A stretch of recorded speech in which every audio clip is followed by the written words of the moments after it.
appreciate you taking time out of your busy schedules. I know how hectic life is these days, especially when we're working virtually. I also just like to share with everybody just a little disclaimer on my part.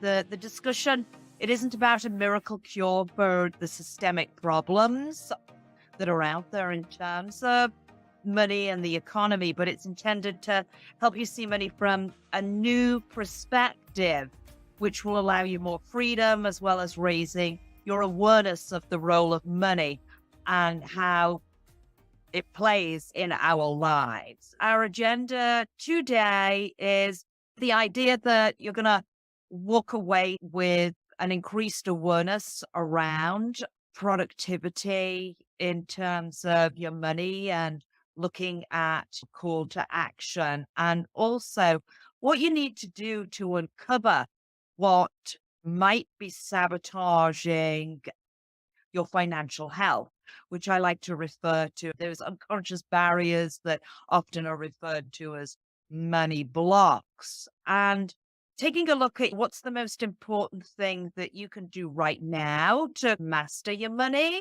in terms of moving forward with financial success. And then also, what can you do right now that you can work towards mastering your money? So a couple of key things that you'll be able to take away after today's session. Money. Well, we know it's much more than currency, right? It's a matter of belief and behaviors, which can often be fraught with emotions such as shame and fear and pride and even control and many other things. Our money relationship, what it does is it sways our decisions about whether it be to accept a job. It sways our decisions in relationship to our income, and it also influences how we handle our finances every day. So summed up, money represents much more than a tool for life. I mean, I always like to refer to Maslow's hierarchy. We need to pay our rent, feed ourselves, clothe ourselves, or pay our mortgage, etc. So ultimately, the meaning of money, it's a mindset matter because it does revolve around our beliefs, and our beliefs drive our behaviors, which in turn create the results that we have with money. So I know in terms of statistics for women, especially, we often lack confidence around dealing with aspects of finance, whether it be familiarizing ourselves more with money or investing. Statistics are showing right now that 85% of women are actually the CFO of their family household, right? And we're making most of the day-to-day decisions when it comes to purchasing and budgeting within the household. But still, we have this discomfort around discussing finances. And one of the other things that statistics are also showing is that more women than men say that money is their number one source of stress. And it's huge because stress, as we know, creates all sorts of other things outside of our emotions and can impact us physically as well. But what statistics are showing is that the area where women fall behind the most when it comes to money literacy is knowledge and the confidence to maximize our earning and investment power. And the scary thing is that, this will lead to 80% of women potentially becoming impoverished in retirement. So it's important to understand the solution to financial success starts with our money mindset. And our beliefs, that they can kind of shrink our perspective. They can also make us work in silos, because that's the other thing I often hear with clients that I work with. They're astonished that they're not the only person that thinks this way. And we do have a tendency as women to think we're the only one. And all this leads us down the road to not making best decisions. It's the thing behind the scenes, as I just mentioned, those unconscious barriers, also known as money blocks, that diminish our confidence and our ability to thrive.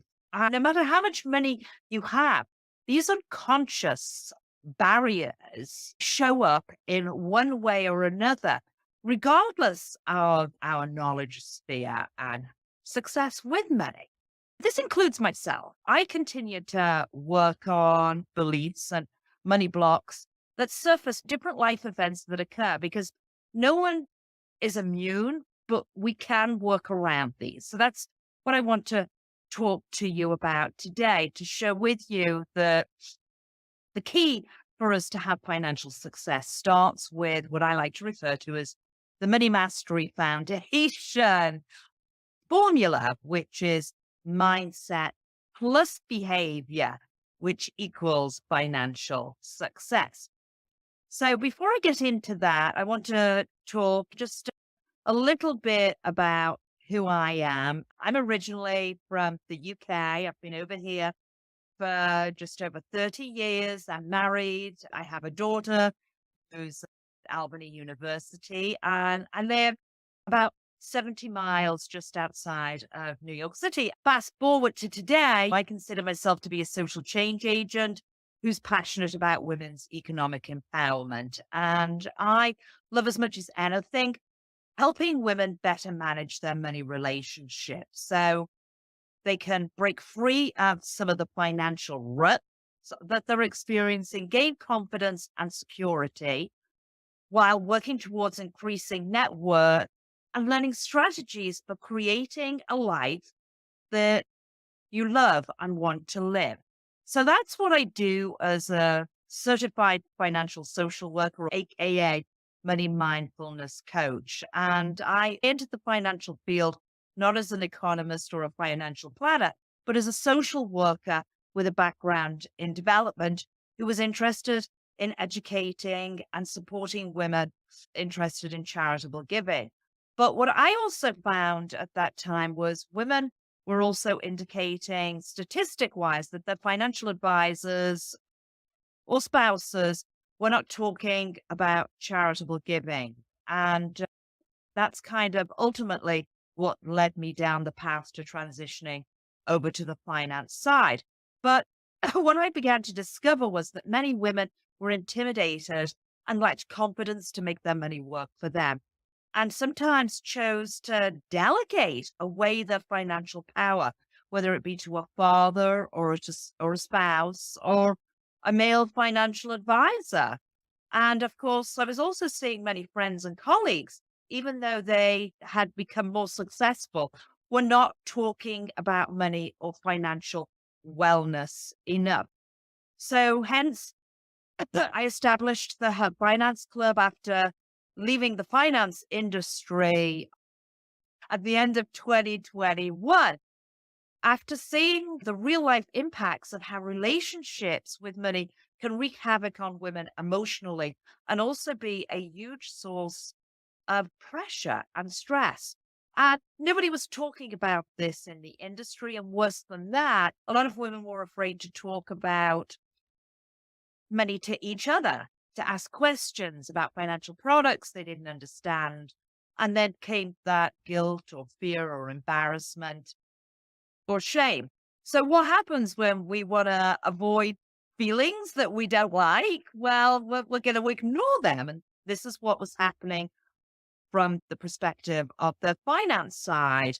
What we really need to understand is that our relationship with money helps manage financial success, which allows us to reach our full financial potential.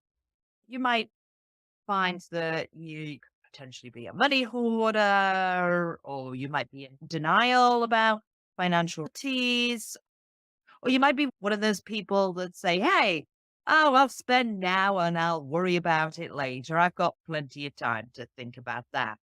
So understanding our attitude and our emotion about money is going to put us in the best position so we can wield our very significant economic power and clout and use our resource to shape the world that we want to see around us. As I'd mentioned before, 85% of women are the CFO of the household. So women's financial muscle is very relevant in the US and our world today, just based on us being a consumer.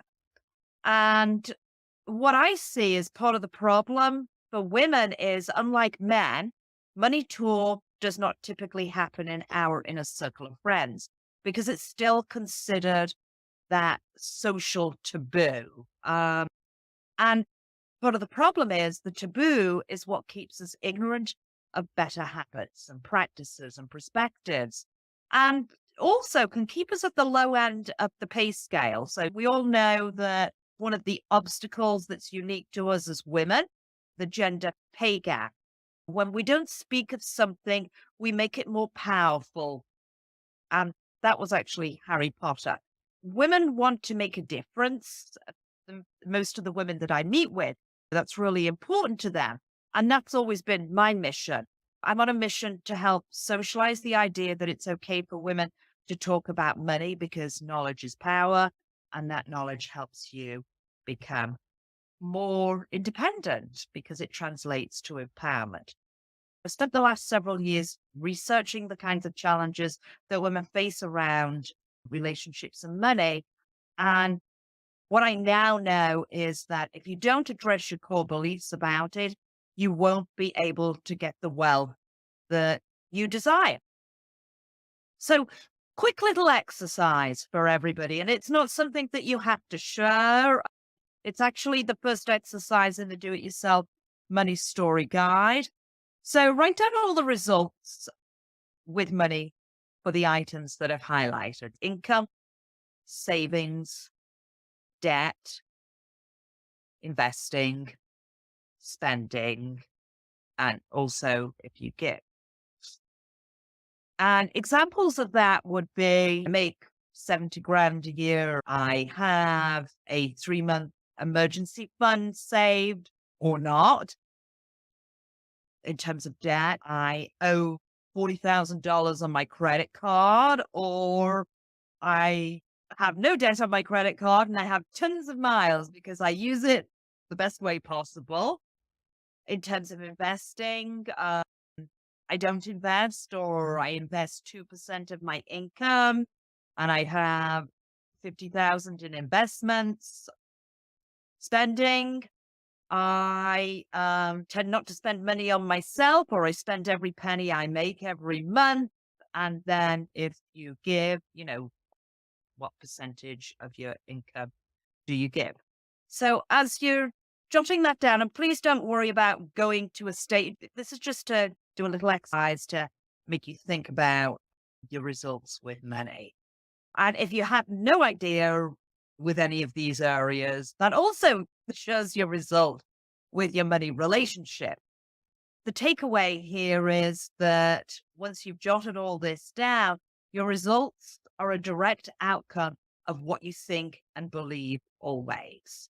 Want to know how you created your money results? There's an important key when we think about this. I created this formula. I like to refer to it as the Money Mastery Foundation formula. This is what is key to starting with financial success. It contains the answer, which has 3 distinct parts which lead to result. So, as I'd mentioned before, no one ever achieves financial success without first working on their foundation, their relationship with money, no matter how good their strategy and wealth growth knowledge. As you can see from the slide, it starts with your money story. Your past money story holds the secrets to your future financial well-being. And this is what helps you discover how you could use this information to move forward, but also why you have certain beliefs as well, because they were created from your money story.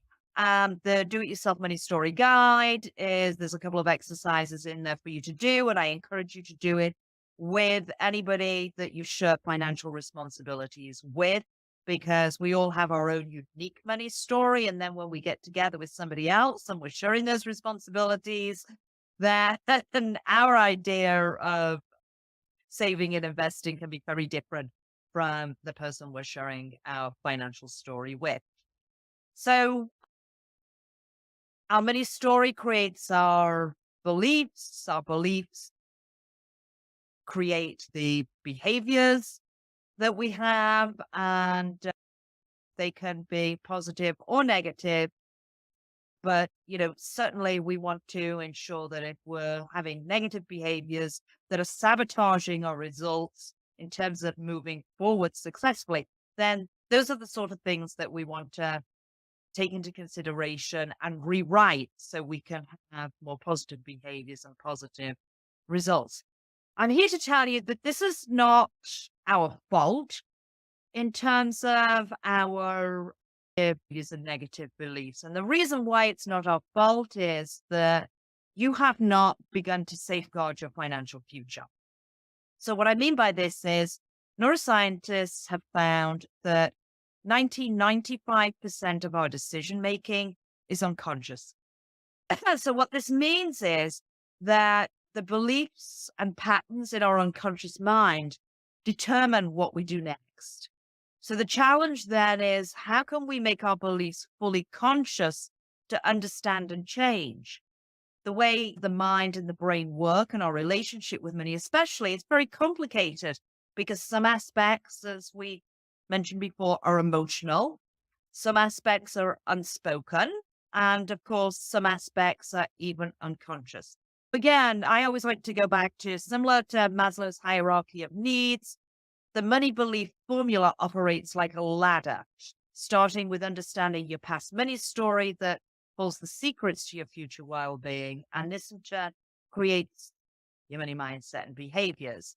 What we have to do is heighten our awareness, right? So knowing and understanding our money story and our mindset are going to help us understand how and why we are where we are right now, and provide us with the impetus to choose to work to be someplace else, somewhere better in the future. And I'm assuming that's why we're all here today, because we want to be somewhere better in the future. And once you know your relationship with money, you can see how it's serving you now. And then you can determine if you need to create new money habits. So that's why I always like to say, do the little exercise in terms of looking at your results with money right now. And if you're not happy with those results that you just listed, then it's time to start looking much more closely at your money story. And it's important to remember that the past doesn't dictate the future. If your past story isn't benefiting you, then you can create a new vision and build new habits to support your unique money story. So let's talk a little bit about how your results with money have been created up to this point. I want everybody to leave here today with a sense of your own absolute wealth, and not your wealth relative to anyone else. It's not how much you're making compared to your next door neighbor or someone else. It's how much money you need to have the life that you want. So it's an absolute, not a relative measure. So again, women, we face a very different relationship in finances and money and investing than men do, because we have different experiences with it. While men invest to earn a return, typically, women often invest to make a difference. And we tend to view money not just as a means to an end, but a tool to improve our lives, to help support our communities, and create the life that we want to live. But unfortunately, the financial ceiling is a very real issue for many women in today's society. And this is why understanding our money relationship is so important, because it's key, again, to our financial success. And there are many obstacles, and we already mentioned the gender pay gap. We have a longer end game. 4 out of 5 women are outliving their male counterpart, anywhere between 5 to 8 years. Women have greater debt, good debt because it's student debt. Women are putting less money away, and that's not just because we're earning less, it's because of our confidence around money, and then, of course, the pink tax. But on top of all that, we have our own personal limitations that hinder us from reaching our financial potential. And just name a few quickly. So, prioritizing the needs of others over our own. I can't say this often enough. You have to put on your own oxygen mask first before helping others, because taking care of others starts by taking care of yourself, right? So you can be the best version of yourself. We talked about the money taboo. Staying silent about money contributes to the gender pay gap. It contributes to the common myth that women are not as good at money as men are. And of course, lacking confidence in our knowledge. Who lacks confidence in their knowledge at times? Even I do. And this is what I do for a living. So we have to remember that feeling overwhelmed when we think about finances and goals is very common. Feeling intimidated when people use investment jargon is not uncommon. Feeling like you should know more about money at the point you are in your life is not common. And I hear a lot, oh, I'm just not good with numbers. Well, I'm here to say that you don't have to be good at numbers to manage your money. Research has actually showed that women are actually better at saving and investing than men, because studies show that while men are quick to call themselves experts, women often underrate their skills, even when we hold advanced degrees. I share this often with my podcast, is that women have a tendency when they look at a position description, and if they only meet 90% of it, which is a huge amount, they're wondering if they should go back to college to gain the skill set for the other 10%. Whereas men are very different in terms of their confidence level. If they meet 60% of the position description, feel comfortable applying for the job because they feel that they are capable of doing it. So these are just little things, and these are money blocks when we think about it, when we're taking care of everybody else before we take care of ourselves. If we're holding back and not making a decision on something, this is an unconscious barrier that's preventing us from moving forward. So I like to refer to myself as a recovering perfectionist. And I'm always sending reminders to women that I work with, urging you to show your brilliance with the world in a perfectly imperfect way. One of the other things that I hear is retirement is a long way off. I don't need to worry about it right now. Or I know I need to make changes, but I don't know where to start. Or I feel overwhelmed when I think about finances. Or I talked to a financial professional, but I left more confused than when I arrived. So these are all examples of money blocks. And unfortunately, most women, whether we're single, partnered, divorced, or widowed, retired, or still working, we need to face these internal barriers that make us feel overwhelmed or unsure, because if we don't, they're going to keep us financially stuck. So again, it's part of our money story in terms of messages that we received growing up from our caretakers, but it's also part of our culture and societal pressures. The one example that I've given before, especially for my generation, girls aren't good at math, and women couldn't get a business loan without their husband co-signing for it until the 90s. Can you believe that? Friends was on the television, and women at the beginning of the night still had to go with their husband to co-sign. So financial success is a result of many factors, including our personal limitations and our unconscious barriers. And our money mindset is a part of the foundation formula. So it's critical in terms of us moving forward and achieving the financial success that we deserve. And I can't say it often enough, building that solid foundation involves better relationship with your money. So don't forget to go through the exercises in your do it yourself money story guide, because really it's like building a house. You need a foundation for the house to remain steady and have longevity. So it's the same thing here. We need to excavate and dig a little deeper into our mind and our money story to build that foundation. So let me, just in lieu of time, go on to the next slide. A very quick overview in terms of money story. And as I said before, everyone has a money story, and it begins at birth and the chapters unfold over years. It's a personal narrative about money. Who you are today is the outcome of your past choices. And I always like to ask, do you think of your life as a story? Does anybody think of their life as a story? Yeah. Oh, good. So the more connected you are to your money story, the more financially healthy you're going to become.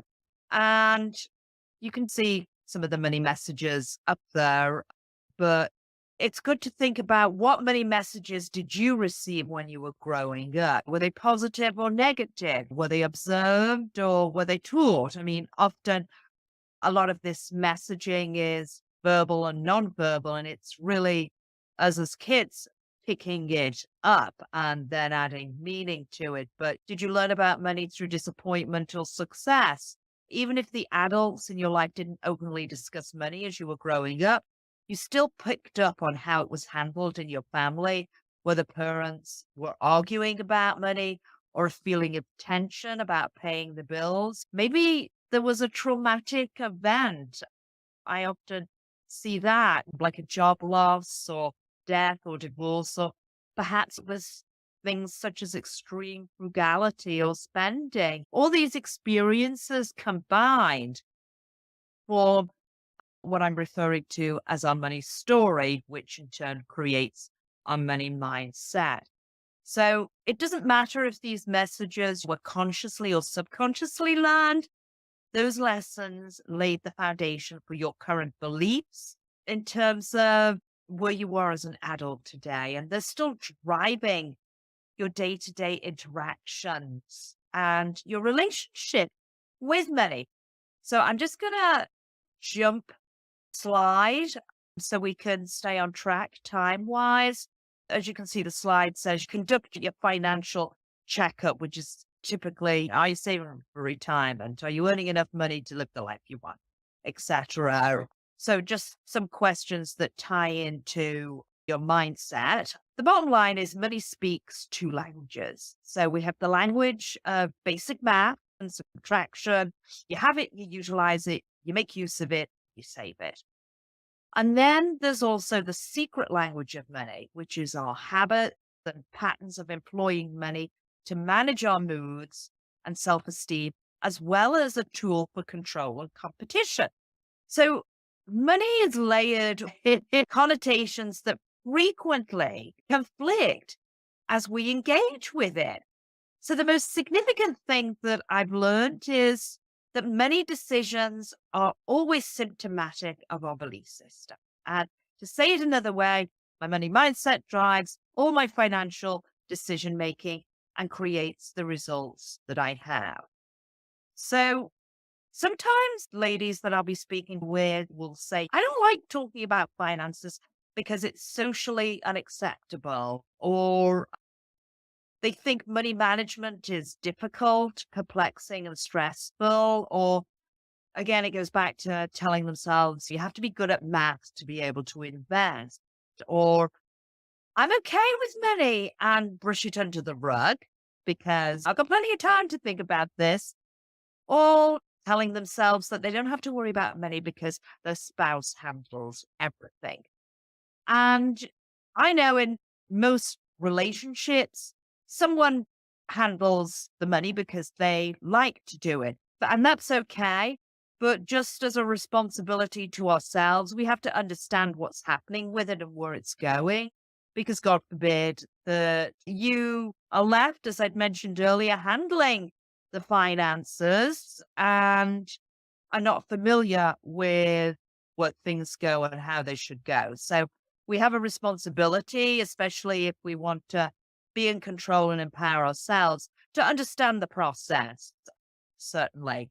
And the same thing is, we don't have to handle our money. We can use a financial advisor to do that. But again, we have the responsibility to have an understanding of how they are managing our money. So we know that they're doing the right thing for us. The first thing is recognizing and heightening our awareness to these feelings, and then looking at how are we going to move forward. As I've mentioned before, our money story, identifying what the mindset behind the story is and the behaviors that we create, and looking at anything that's creating those negative behaviors. How are we going to heighten our awareness to this and start changing that? So when I think about core beliefs, it takes as much energy to create any belief, whether it's positive or negative. So the belief of scarcity in terms of mindset takes just as much energy as the belief of abundance. And you generate the energy and give power to your story. So simple math says that we use our attention to focus on what we don't have and deplete our energy to engage in what we do have. Neuroscience and quantum mechanics tell us we get what we focus on. So we have to remember, you're not the subject of the process, right? You're the creator. And what do you think the results are when you focus on what you don't want? We know fear rears its ugly head, the anxiety, possibly anger, confusion, annoyance. There's a whole slew that we can come across in terms of writing your own story. So you have to decide specifically what you want. The primary reason people don't get what they want is they're not quite sure what they want. So the neuroscience law of attraction is, it questions, how does the brain work like a travel agent? And I love this. So the first two questions a travel agent asks you, where do you want to go and when do you want to get there? So a goal is really like MapQuest, right? You're programming where you want to go. So you make a map and get the time determination. Now, a caveat to know what not to do can be at least as important as knowing what to do, right? So we may not always know what the next right thing is, but you can almost always know what it isn't.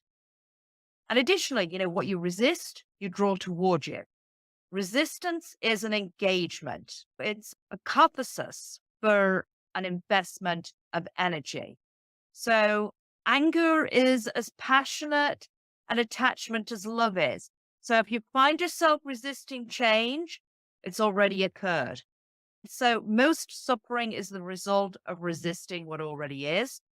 People resist going to the doctor, not because they're afraid of the doctor, they're afraid the denial is going to be confronted. So that's just food for thought. As I'd mentioned before, neuroscientists have found that 95% of our decision making is unconscious. So we have to stop heightening our awareness to this. Let me just go to the next slide. The story of who you are today is based, as we've mentioned, upon the choices you've made in the past and the outcomes which resulted. Once you know your relationship with money, you can see how it's serving you now, and then you can determine if you need to create new money habits. The past does not dictate the future. If your past money story isn't benefiting you, you can change that. You can rewrite your money story. I always like to say my favorite three-legged stool analogy in terms of financial stability and confidence are based on three critical components.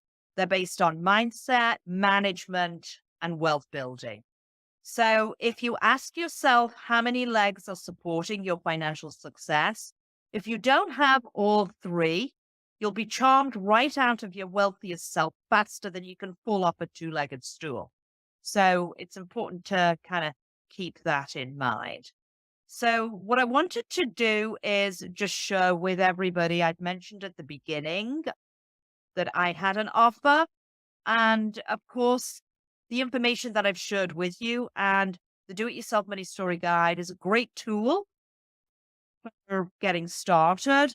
But of course, the real magic happens when you apply these steps, right? And the challenge is it can be hard to see what might be holding us back because we're too close to it. And right now, you might be feeling a level of anxiety over the ever present demands that are placed on you. You may be experiencing some stress as financial expenses continue to increase with this economy.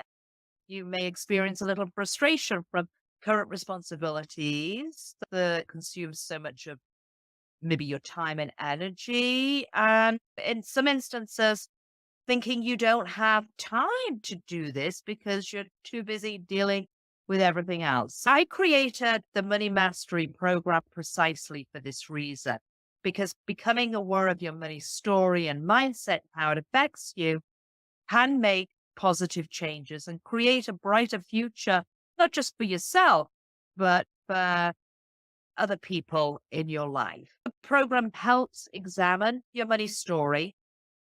It focuses on the process of change by creating a roadmap and a system that will also help you execute change. My formula for the program includes 3 equations that address negative subconscious money beliefs that prevent us from achieving our conscious dreams, wishes, and goals. So what we do is we dive deep into the money beliefs and assumptions that are formed in our childhood to understand where they came from and how they have influenced our money habits. Then there's a journey into neuroscience that will result in long-term transformation by reprogramming your responses to the triggers to create a new money story and undergo that money mind shift. You're going to reprogram your mind and rewire your brain. I like to use this example. I get people coming to me all the time with, I need help reducing my debt. I would like to work on a debt reduction plan, which is fabulous, especially if the person's at the point where they're thinking about it and they want to do this. But the bottom line is that the debt reduction plan is a band-aid. It's not getting at the root. It's looking at what action you need to take moving forward to reduce your debt. But what's causing those actions to create the debt is the root problem.